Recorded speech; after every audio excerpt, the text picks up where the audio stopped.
Chapter 1. Chapter 1. The Boy Who Lived.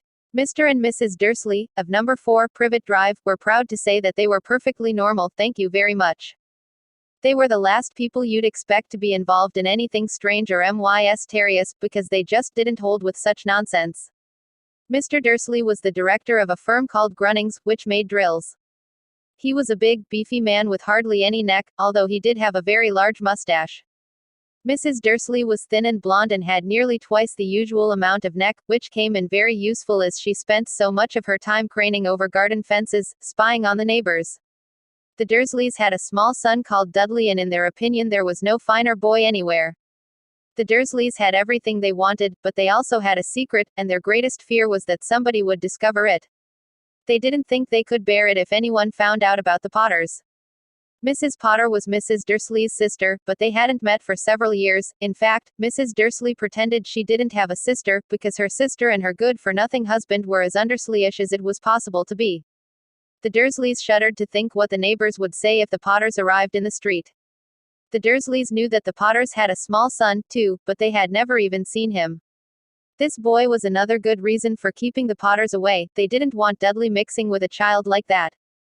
When Mr. and Mrs. Dursley woke up on the dull, gray Tuesday our story starts, there was nothing about the cloudy sky outside to suggest that strange and mysterious things would soon be happening all over the country. Mr. Dursley hummed as he picked out his most boring tie for work, and Mrs. Dursley gossiped away happily as she wrestled a screaming Dudley into his high chair. None of them noticed a large tawny owl flutter past the window. At 8:30, Mr. Dursley picked up his briefcase, pecked Mrs. Dursley on the cheek and tried to kiss Dudley goodbye but missed, because Dudley was now having a tantrum and throwing his cereal at the walls. "Little tyke," chortled Mr. Dursley as he left the house. He got into his car and backed out of number 4's drive.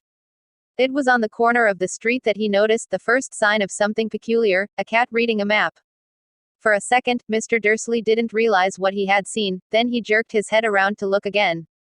There was a tabby cat standing on the corner of Privet Drive, but there wasn't a map in sight. What could he have been thinking of? It must have been a trick of the light. Mr. Dursley blinked and stared at the cat. It stared back. As Mr. Dursley drove around the corner and up the road, he watched the cat in his mirror. It was now reading the sign that said Privet Drive. No, looking at the sign, cats couldn't read maps or signs. Mr. Dursley gave himself a little shake and put the cat out of his mind. As he drove towards town, he thought of nothing except a large order of drills he was hoping to get that day. But on the edge of town, drills were driven out of his mind by something else. As he sat in the usual morning traffic jam, he couldn't help noticing that there seemed to be a lot of strangely dressed people about. People in cloaks. Mr. Dursley couldn't bear people who dressed in funny clothes, the get-ups you saw on young people. He supposed this was some stupid new fashion. He drummed his fingers on the steering wheel and his eyes fell on a huddle of these weirdos standing quite close by. They were whispering excitedly together. Mr. Dursley was enraged to see that a couple of them weren't young at all. Why, that man had to be older than he was, and wearing an emerald green cloak.